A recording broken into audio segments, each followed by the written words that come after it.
শিয়াল অনেক চালাক। তারপরেও মানুষ কুকুর পালে কেন জানেন? কারণ কুকুর মানুষের সাথে বেইমানি করে না। তাই চালাক শিয়ালের থেকে কুকুর পালা অনেক ভালো।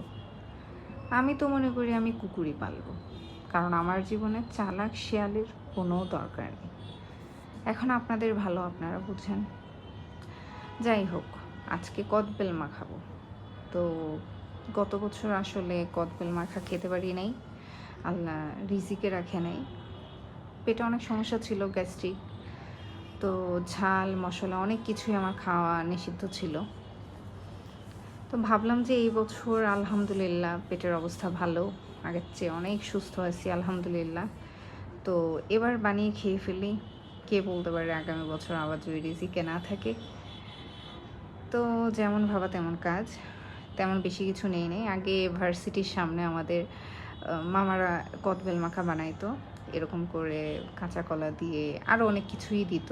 তো আমার মূলত কাঁচা কলা দিয়ে যেটা বানায় ওইটাই বেশি মজা হয়, তাই আমি কাঁচা কলা নিলাম। এটা মোটেও কষকষ ভাব করে না, টেস্টটা অনেক ভালো হয়।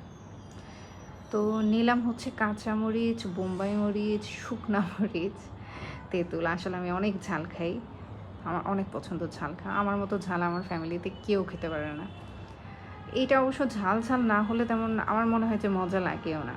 ভর্তা মানেই ঝাল হইতে হবে, একদম ঝালে মানে ঘেমে যাব, মুখ লাল হয়ে যাবে এরকম। তো যেমন ভাবার তেমন কাজ। এই কদবেলটা অনেক পাকা, সুন্দর একদম পেকে গেছে। তো ধনিয়া পাতা নিলাম, শুকনা মরিচ, কাঁচা মরিচ, বোম্বাই মরিচ, এগুলোকে থেতলে নিচ্ছি। তারপরে এর মধ্যে কাঁচা কলা আর তেঁতুলটা নিয়ে নিলাম। এগুলোকেও থেতলে নিতে হবে খুব ভালো মতো, তবে একদম বেটে নেওয়া যাবে না, তাহলে টেস্টটা আসলে অত ভালো হয় না, একটু আস্তে আস্তে থাকবে। তারপরে এর মধ্যে দিয়ে দিলাম কদবেল। এটা কিন্তু অনেক সুন্দর পেকে গেছে, দেখলে বোঝা যাচ্ছে না, কিন্তু এত সুন্দর পাকা, একদম সফট, দেখেন নরম হয়ে মিশে যাচ্ছে।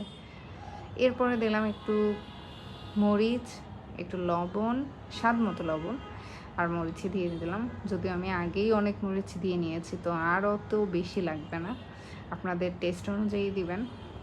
রেডি আমার মাটির পাতিলে। আমার একটু শৌখিন মানুষ, আমার কাছে মাটির ছোট পাতিলগুলো অনেক পছন্দ। এটা অনেক মজা হয়েছে, আপনারা একটু বানিয়ে খেতে পারেন এইভাবে।